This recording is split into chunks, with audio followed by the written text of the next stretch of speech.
জীবনতলা থানার অধীনে নাড়াবনিয়া গ্রামের 3টি ছেলে তারা ঈদের দিনকে ঘুরতে এসেছিলেন ক্যানিংয়ে। ঘুরতে আসার পরে ক্যানিং মিঠাখালী বৃদ্ধাশ্রমের পাশে তারা মোবাইল দেখছিল। সেই দেখার কেন্দ্র করে তারা আক্রান্ত হলেন। কারা করেছেন? তারা বিজেপি সমর্থন মানুষ, তারা আরএসএস এর মানুষ। তাদের গলায়তে গেরুয়ার ঝান্ডা ছিল, গামছা ছিল এবং তার বিজেপির পতাকা তার বুকে ছিল, গেরুয়া ড্রেস পরেছিল। ভালো কথা। মারধর খেয়েছে, অত্যাচারিত হয়েছে, তার ঘড়ি গেছে, তাদের মোবাইল গেছে, তাদের টাকা গেছে, বাইক নিয়েছে। অবশেষ তাদের হাতে বন্দুক দিয়ে বিভিন্নভাবে ভিডিও করিয়েছে, সব মেনে নিলাম। তারপরে যখন বাড়ির লোক অভিযোগ করলেন ক্যানিং থানায়, সেই 28 তারিখের ঘটনা আর আজ 2 তারিখ পর্যন্ত একজন আসামি গ্রেপ্তার হলো না। কারোর হাত ভেঙেছে, কারোর মাথা ফেটেছে, কারোর পা ভেঙেছে, কারোর পিঠে চোট হয়েছে। একটা মানুষের হাত পা মাথা 3-4 জায়গায় করে চোট, সব ব্যান্ডিজ, এখনো অসুস্থ অবস্থায় বিছানা শুয়ে রয়েছে।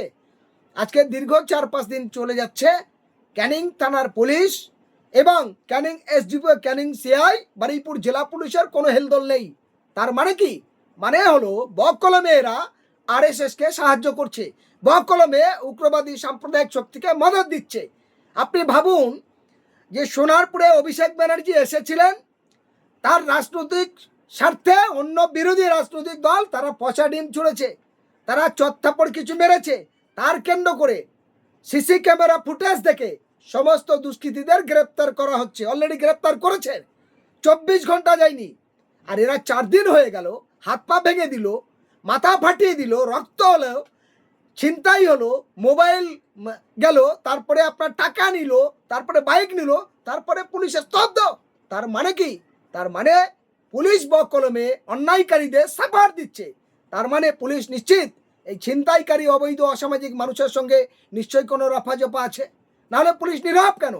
তাই আমরা বলতে চাই পুলিশের যেমন দোষ, তার সাথে সাথে ক্যানিং পূর্বের অর্থাৎ জীবনতলার বিজেপির একজন নূতন নব নেতা তৈরি হওয়ার চেষ্টা করছে, যে টাকা ছাড়া কিছু বোঝে না। নিশ্চিত তৃণমূলের পুরানো যে হারমাদ বাহিনী আছে, সেই হারমাদদের বাঁচানোর জন্য তিনি রাস্তায় নেমে পড়েছে। আর তৃণমূলের সেই পুরানো গুন্ডা বাহিনী হারমাদরা, তারা ঢাল হিসাবে ওই অলিউল পিয়াদার হাত ধরে তারা নব বিজেপি হয়েছে। তারা প্রত্যেক দিন র্যালি করছে, সভা করছে। অলি পিয়াদা, তুমি বিজেপির কত বড় নেতা, কত বড় সামাজিক মানুষ, কত বড় তুমি জনপ্রিয়, কত তুমি মানব দরদি, আমি তোমার দেখতে চাই। তোমার নিজের বিধানসভার ওই যে 3 জন মুসলিম ছেলে তারা আক্রান্ত হলো, তাদের নিয়ে তোমার মুখে একটাও কথা নেই কেন? খালি জয় শ্রীরামের স্লোগান দিচ্ছ, তুমি বিভিন্ন কথা বলছো, বিজেপির কথা বলছো, আর গেরুয়া ড্রেস পরে ঘুরছো, মানুষকে বিভ্রান্ত তৈরি করছো। তাহলে তুমি একটা বিক্ষোভ মিছিল কেন করতে পারছো না? তুমি ক্যানিং থানা ঘেরাও কেন করতে পারছো না? তোমার নিজের এলাকার ছেলে আক্রান্ত, তাদের বাড়িতে কেন গেলে না? তাদের পাশে দাঁড়িয়ে পুলিশকে তুমি কেন বললে না? ফলে তুমি সেখানে জীবনতলায় নূতন করে তৃণমূলের হারমাদদের নিয়ে আবার আইএসএফ এর সঙ্গে সংঘর্ষ করে আবার মানুষের মধ্যে বিভ্রান্ত তৈরি করতে চাইছো। আরাবুলের ইসলামের নাম করে তুমি শওকতের সেই পুরানো সন্ত্রাসটাকে আবার জাগিয়ে তুলতে চাইছো। আরাবুল ইসলামের নাম করে নূতন করে সন্ত্রাসী তুমি গুন্ডা আবার হারমাদদের নিয়ে নূতন ছক তৈরি করতে চাইছো। ফলে ক্যান্সার থেকে ভয়ঙ্কর রোগ হলো হিংসা। আমি ক্যানিং পূর্বের অলিউল পিয়াদার বলবো, তার সঙ্গে যারা ঘুরছে তাদের বলবো, ক্যান্সারের থেকে ভয়ঙ্কর রোগ হলো হিংসা। আর এই হিংসা দমন করার জন্য যারা জীবনতলার মানুষকে শান্তি সংহতি চায়, জীবনতলা ক্যানিং সাব ডিভিশনের প্রত্যেকটা মানুষের মিলন তিথি চায়, তারা এই অন্যায়কারীদের সাপোর্ট দেবে না, তারা অত্যাচারীদের সাপোর্ট দেবে না। সে যে কেউ হোক তার বিরুদ্ধে রুখে দাঁড়ায়, এটা মানবিক কর্তব্য।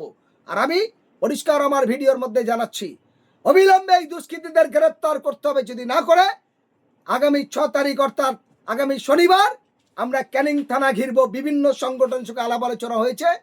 ক্যানিং থানা ঘেরাও করে সারাদিন ধরে আমাদের ধর্না, এই ডেপুটেশন চলবে। এখানে ক্যানিং পূর্ব, ক্যানিং পশ্চিম এবং বারুইপুর পূর্ব, বাসন্তী, বিভিন্ন জায়গা থেকে লক্ষাধিক মানুষের জমায়েত হবে বিভিন্ন সংগঠনের যৌথ উদ্যোগে। এখানে সিপিএম থাকবে, এখানে কংগ্রেস থাকবে, এখানে আইএসএফ থাকবে, এদেরকে আরও আদার্স দল থাকবে, বিভিন্ন অরাজনৈতিক সামাজিক সংগঠনের নেতৃত্ব থাকবে। এটা কোনো জাতের ব্যাপার না, কোনো ধর্মের ব্যাপার না, কোনো দলের ব্যাপার নাই। মানুষ অত্যাচারিত হচ্ছে, মানুষ ছিনতাই করেছে, মানুষের বাইক ছিনতাই করেছে। পুলিশ কেন নিরপেক্ষ ভূমিকা পালন করবে না? পুলিশ কেন সেই দুষ্কৃতীরা বেহাল তবিয়তে ঘুরবে আর তাদের মদত দেবে? তার জন্যই আমাদের এই ডেপুটেশন এবং এই ডাক। আশা করি সমস্ত মানুষ ঐক্যবদ্ধভাবে এই অন্যায়ের প্রতিবাদে আগামী শনিবার সবাই সামিল হবেন। ধন্যবাদ।